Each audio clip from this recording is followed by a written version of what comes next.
Cédric Le Gallo, un des deux réalisateurs des Crevettes Pailletées. Pourquoi deux? Parce qu'on a commencé à écrire à deux. Moi, j'avais jamais écrit de film et nos producteurs nous ont présenté. Donc le travail a d'abord commencé en écriture. Et comme on s'est bien entendu, on s'est dit poursuivons le plaisir jusqu'au tournage. Alors, quelles sont les tâches de l'un et de l'autre? Parce que j'imagine que vous êtes quand même partagé le boulot. On est très complémentaires parce qu'on est très différents dans la vie. Moi, je suis une crevette, je suis gay, je suis une vraie crevette, je fais vraiment partie de cette équipe de water polo. Maxime, lui, il est hétéro, connaît moins ce monde, et tant mieux d'ailleurs, parce qu'il a un peu le regard extérieur, et qui permet parfois, quand je lui proposais des anecdotes, des histoires, il me disait « Ouh là, là tu me perds, je ne te comprends pas, je ne te suis pas ». Ce qui permet de rendre le film assez grand public, sans non plus trahir la communauté LGBT, et plus précisément ma bande de potes qui a inspiré ce film. Voilà. Ils ont dit quoi, la bande de potes? Parce que j'imagine qu'ils l'ont vu maintenant. Ils sont super contents. J'étais un peu anxieux parce qu'évidemment, je me suis dit, si eux n'aiment pas le film, c'est d'abord pour eux que je l'ai fait, alors aussi pour tous les spectateurs que j'invite à voir le film dès mercredi. Mais oui, il ne fallait pas qu'ils se sentent trahis, il fallait qu'ils retrouvent nos délires, notre humour. Et c'était le cas, ils étaient très très émus, donc c'était chouette. On parle d'un sujet qui pouvait porter à des excès, à des choses qui n'auraient pas été autorisées pour les moins de 16 ans. Et pourtant, je crois que je pourrais y amener ma nièce de 7 ans qui se trouverait parfaitement dans le cadre, elle comprendrait tout. C'était tout le challenge du film. C'était à la fois ne pas édulcorer cette bande de potes, parce que si on les aime, c'est parce qu'ils sont excessifs, c'est parce qu'ils ils parlent de tout, il n'y a pas de tabou, voilà. Et en même temps, il ne fallait pas exclure le grand public. Ça, c'était primordial avec Maxime. On avait vraiment envie de s'adresser à tout le monde, et pas seulement à ceux qui savent déjà, qui connaissent déjà ce milieu. C'est-à-dire que ceux qui connaissent ce milieu, ils nous le disent en avant-première, ils nous disent c'est génial, on retrouve nos blagues, on retrouve notre humour, c'est notre univers. Et en même temps, ceux qui ne connaissent pas du tout s'identifient quand même aux crevettes. Il y a des gens de tous les âges, de tous les milieux, qui se sont laissés embarquer par ces crevettes, alors qu'a priori, c'est loin d'eux. Ah, c'est vrai que toutes les personnes qu'on voit dedans sont atypiques.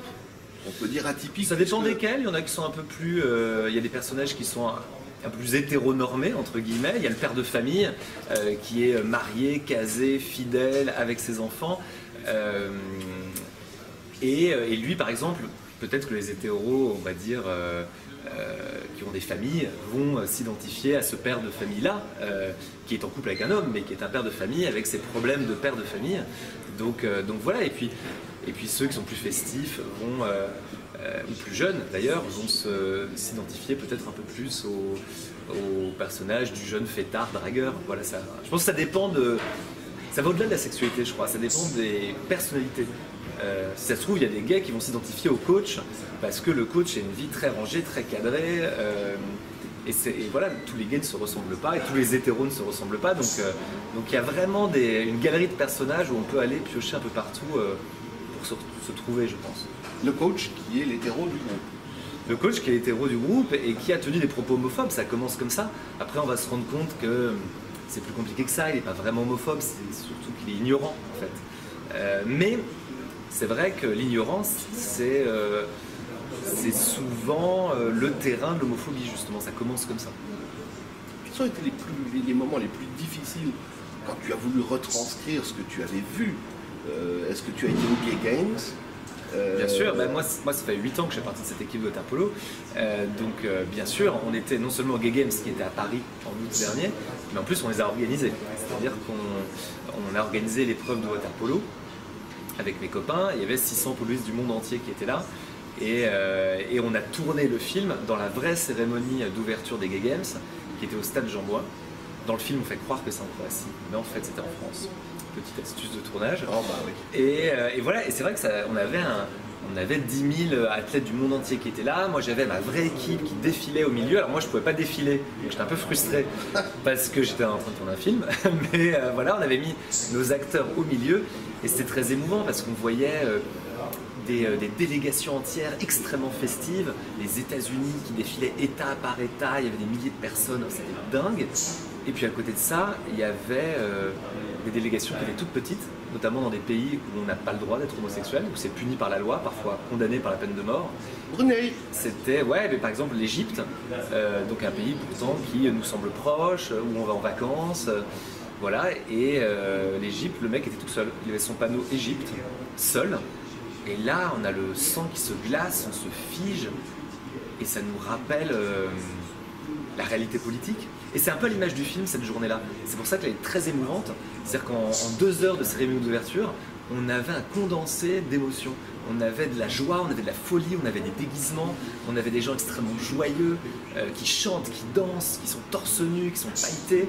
Et puis la seconde d'après, on a cet Égyptien tout seul, et puis il n'était pas le seul à venir en très petit nombre. Et là, ça nous attriste et ça nous rappelle qu'il faut se battre encore pour que l'homosexualité soit considérée comme banale finalement. Moi, j'ai trouvé que les scènes de la fin, enfin, de tout ce qui se passe dans la piscine, sont incroyables parce qu'en fait, on se dit mais ça existe encore ça, où est-ce que ça existe? On a l'impression, on voudrait y être. Tellement on a envie de se marrer avec je dévoile rien, mais le présentateur qui est une drag queen complètement délurée, complètement fou. Puis bon, toutes les scènes dans la piscine, je ne parle même pas des scènes dans la boîte de nuit qui sont là, qui rappellent peut-être des souvenirs à certains, mais j'imagine que sur le tournage, ça devait être une ambiance de folie. Ouais, c'était une ambiance qui était... souvent, les gens nous disent, mais vous avez dû passer votre temps à vous marrer. Alors oui, bien sûr, on a eu des fous rires, mais on avait beaucoup de travail en fait, parce que tout ça était très compliqué à gérer.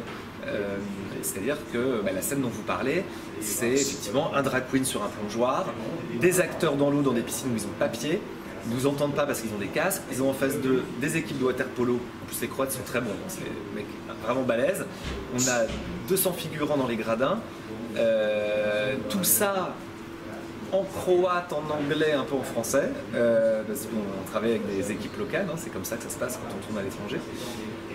Et donc du coup c'était intense, plus un orage qui s'abat sur le plateau, et nous on a continué à tourner parce qu'on n'avait pas le choix. Et puis bon, à un moment donné, il a fallu arrêter parce qu'il y avait vraiment trop d'eau, puis on s'est dit trop d'eau, pourtant dans le water polo. C'est ça, oui, mais c'est pour ça que nous on était là, on continue, et les Croates étaient là, non, on arrête. Parce que les Croates, eux, ils ont l'habitude de tourner avec Game of Thrones, c'est vraiment l'américaine de tourner en Croatie. C'est la règle. Et voilà, puis nous, comme bons Français nous sommes, on n'aime pas trop les règles. Donc voilà, on continuait de tourner, et puis à un moment donné, on avait bien été obligé d'arrêter. Mais ça, c'était un moment, cette soirée-là, on a ri, on a pleuré en même temps, quoi, parce que c'était dur pour tout le monde. Les acteurs, il y en a un qui s'est déchiré l'épaule, ils étaient en larmes, ils avaient mal. Et à un moment donné, ils ont explosé de rire tellement la situation était ubuesque. Et voilà, donc on a eu plein de moments comme ça pendant tout le film, des énormes fous rires et des moments où on se dit mais comment on va faire ce film, on va jamais s'en sortir. Et voilà, et puis au final, on a ce film et les accueils dans les différents festivals auxquels on a participé, les avant-premières sont très chaleureux, donc on se dit on n'a pas souffert pour rien. Dans les avant-premières, public, à quel pourcentage très gay? Alors c'est très varié. Mais par exemple, on a fait un festival LGBT. Là, je pense que c'est 95% de gays. Et justement, ils nous ont offert un accueil très très beau, vraiment chaleureux. C'est le festival Écran Mixte. Et puis après, on a Thierry Frémaux qui nous a invité à un festival à Lyon, dont il s'occupe. Sport, littérature et cinéma à l'Institut Lumière. Donc là, on est sur des gens un peu plus cinéphiles. Voilà, alors j'imagine statistiquement quelques gays dans la salle, mais bon, on est sur un public au contraire assez pointu. Et là, pareil, super accueil. On appréhendait un petit peu, mais il y avait même Luc Dardenne et Vincent Lindon dans la salle, donc on était là. Et puis ils ont beaucoup aimé le film, donc c'était chouette. Et qu'est-ce qu'on a eu d'autre? On a eu l'Alpe d'Huez, ça c'était notre premier festival. Et là, pour le coup, c'est un festival qui correspond parfaitement au film. Avec un public, il y a des enfants, il y a des familles, il y a des grands-mères. C'est vraiment le grand public pour le coup. Donc voilà, donc ça dépend des fois. Ça dépend, ça dépasse. Ça dépend, ça vient d'un autre film. Je sais plus lequel. Oh là là. Qu'est-ce que ça peut bien être? Oui, on va chercher. Je vois le merchandising, on va dire. C'est du merchandising ou c'est vraiment le grand souvenir qu'on va garder? Ça, c'est le Bonjour. En fait, t'étais où? J'étais là, en fait, j'étais caché dans un coin. J'étais en train de faire de la mise en scène. Vous voulez que je vous laisse? C'est un speed dating en fait. Pars, s'il te plaît. Bon, je vous laisse entre on verra. Et après, tu fais ton choix. Voilà, je fais mon choix. Tu nous envoies les textos. Sachant qu'il est hétéro quand même. Mais bon, ça, oui. Ça, on a toujours su que c'était une arnaque. Ça arrive à des gens très bien. J'ai déjà entendu Nobody's Perfect. Exactement. Je ne sais pas si ça correspond. Alors le deuxième réalisateur, il va se présenter, je sais qu'il est hétéro, voilà. C'est ça. Parce que ça c'est ce qu'on m'a annoncé dès le départ. Maxime Govard. Maxime Govard. Ouais, je me mets à peu près de toi, non? Ouais, parce que la caméra est là, c'est ça. Voilà. Et voilà, je suis le pendant de Cédric. On avait envie de faire un film qui puisse s'adresser à tous, en fait.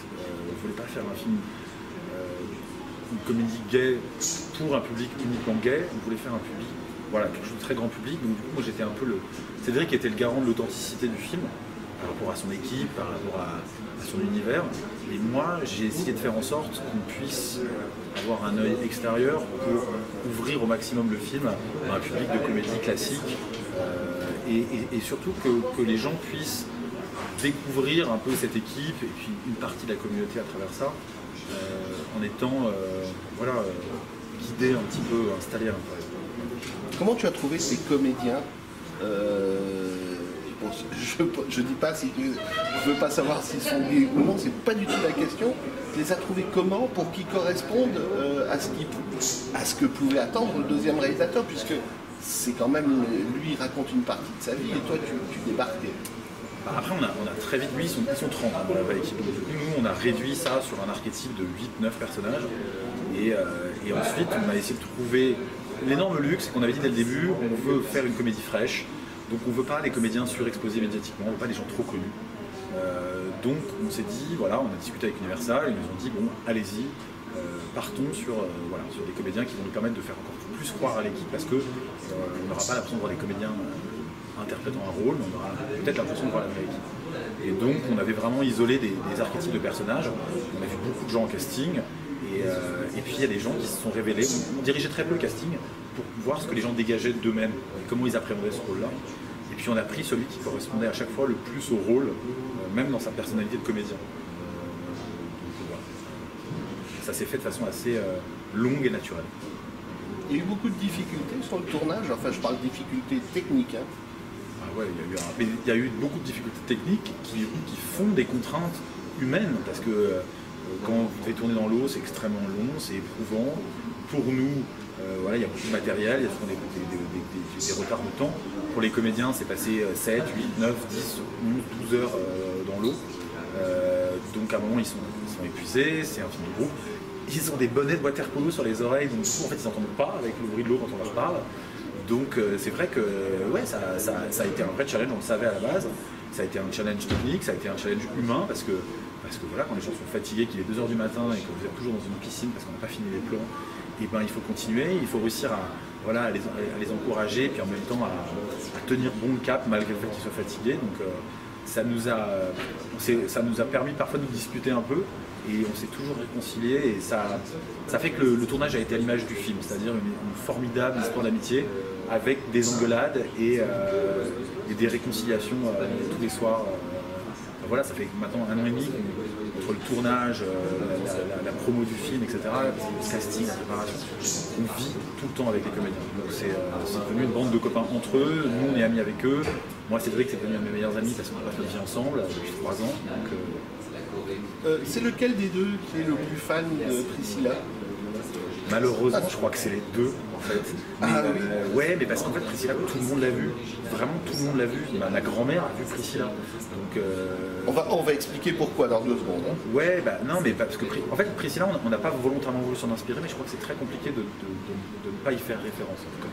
Donc, c'était pas une volonté d'hommage, c'est voilà, il y a tout dans Priscilla, il y a un appel à la liberté, il y a quelque chose d'extrêmement drôle, c'est jubilatoire, c'est émouvant, c'est un road trip, c'est une aventure humaine, et c'est très haut en couleurs, c'est complètement déglingué, ouais, c'est pas une référence voulue, mais c'est une référence dont on ne peut pas se défaire. Oui, oui, bah, vous voyagez en bus, avec, bon, ils sont tous très orientés, il y a des scènes qui sont hilarantes qui se passent dans le bus, puis alors après on change complètement, une fois qu'on a fini le bus, on rentre dans la folie pure.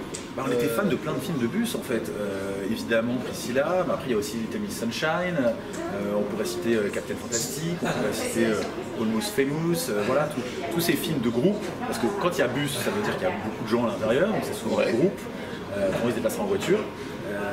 Et voilà, donc tous ces road trips qui constituent des familles et qui testent un peu leur amitié, leurs aventures, voilà, c'est ça qu'on avait envie de... Ouais, on a c'est beaucoup des comédies indées ou des comédies anglo-saxonnes, etc. C'est des films qui nous ont souvent marqués, et c'était beaucoup des référents en anglais. Et voilà, et nous on avait envie de faire ça, mais en français, et, sur cette équipe, et puis ça donnait un sens de la liberté. Et si on parlait de la scène aussi, qui est quand même, je dirais, particulière dans la boîte de nuit. Difficile à tourner, parce qu'il y a quand même du monde. Difficile à tourner parce que c'était une seule journée, parce qu'il a fallu faire venir des figurants d'un peu partout, parce que c'est des figurants assez spécifiques. On a tourné 7 minutes utiles ce jour-là. Pendant les Gay Games, alors, on a tourné une vraie séquence pendant les Gay Games qui se passe dans un stade à l'extérieur, qui est une cérémonie d'ouverture. Par contre, dans la boîte, dans la fête, c'est quelque chose, c'est un décor qui a été créé pour l'occasion. C'était une boîte éphémère qui n'aura duré qu'une journée et une nuit. Eh ben, ça donne vraiment envie d'y aller parce que c'est... Il y a plein de gens qui nous ont demandé l'adresse, et du coup je suis désolé, mais on l'a inventée, cette boîte n'existe pas, peut-être qu'elle existera si... de toute façon maintenant on t'a mis l'idée dans la tête, c'est ça. On ne sait jamais. C'était c'est la piscine Coutarise. Non, mais ce film, on a même dû construire chaque jour des décors différents, on était comme les personnages, on restait jamais plus 1 ou 2 journées sur chaque décor, donc... Voilà, c'était une espèce d'énergie permanente qu'on retrouve dans le film, je crois. Donc, très belle aventure, très belle aventure humaine ce film en fait. Très belle aventure avec les gens, là ça fait 3 mois qu'on est en tournée avec le film. Ça a commencé au Festival de l'Alpe d'Huez, on a eu un prix du jury, mais surtout on a eu un accueil aussi extraordinaire des gens là-bas. On a fait plein de festivals depuis, là le film commence à faire des festivals à l'étranger, on a fait 30 dates de tournée. Et à chaque fois, quels que soient les gens qui venaient, en fait, des familles, des gens de tout âge, de tout milieu, on a toujours eu beaucoup d'amour sur le film. Les gens viennent souvent par curiosité, ils ressortent très attachés aux personnages, au film, à l'aventure, au message que ça dégage. C'est vrai. Alors, le message, vous avez tous les deux le même... Est-ce que c'est le... Comment on va appeler ça? C'est le souvenir ou c'est le merchandising qui va continuer après? C'est notre bleu de travail. C'est notre bleu de piscine de travail. Non, on avait... C'est un film sur l'amitié, c'est un film sur une équipe, donc on s'était dit qu'on ferait toute la promotion avec les blousons. Les comédiens les ont beaucoup portés pendant le film, là ils les portent encore pendant la promotion du film. Avec Cédric, c'est la première fois qu'on les... Enfin c'est la première fois que depuis la promotion qu'on les porte vraiment régulièrement. Mais ça restera un souvenir, et puis vu comme les gens se battent pour essayer de nous en demander à chaque fois qu'on fait une date, voilà, je pense qu'on les gardera, et puis peut-être que si le film a beaucoup de succès, et ben on les revendra pour une belle cause, je sais pas, on fera une vente, on fera un truc. Si le film a beaucoup de succès, qu'est-ce qu'on fait? Qu'est-ce que tu fais après? Si le film a beaucoup de succès, on a très envie de continuer d'une façon ou d'une autre. La suite ou... La suite, peut-être une série, je sais pas, pourquoi pas. On a encore plein de choses à raconter avec ces personnages, et puis je pense qu'il y a encore beaucoup de choses à dire sur le thème. Donc tout est possible. En tout cas, s'il y a un 2, ça s'appellera La Revanche des crevettes pailletées. Ça sera encore, ça restera un film d'aventure. Bon, dernière question, à quelques heures ou à quelques jours de la sortie, tu te sens comment? Enfin, vous sentez comment, même si ton collègue est parti faire... Il est parti faire une autre interview. En fait, c'est un film, à la base, c'est un tout petit film avec voilà, une bande de comédiens hyper doués, mais qui n'étaient pas les plus connus, sur un thème qui peut être vivant. Et donc, voilà, on avait envie il a été vendu dans le monde et on avait envie qu'en France il soit vu, mais on voulait rester un peu modeste. Et puis là, je sais pas, il y a un truc qui se passe, il y a une espèce de vague d'amour qui arrive sur le film. Alors voilà, on va voir si ça se répercute en ça. On se prend à espérer un film encore plus populaire et on serait ravis parce que le but du jeu, c'est qu'on apprenne à vivre tous ensemble et que ce film soit vu par un maximum de gens pour que d'un coup le regard sur une majorité, sur une communauté puisse évoluer. C'est tout le mal que je vous souhaite à tous parce que moi je me suis marré. Je l'ai vu pas dans les meilleures conditions, je suis honnête, mais je me suis marré. Je les conseille à tous mes potes. Ah bah alors, potes féminins, masculins, il n'y a pas de. Et franchement, quand j'en parle avec amour. Voilà. Bah, merci beaucoup. Et puis voilà, puis le film a vu sa vie maintenant. Ben oui. C'est ça. Donc le 8 mai, ça sort. Voilà. Oui, bah c'est demain quoi. C'est ça. Merci beaucoup. À bientôt. Merci.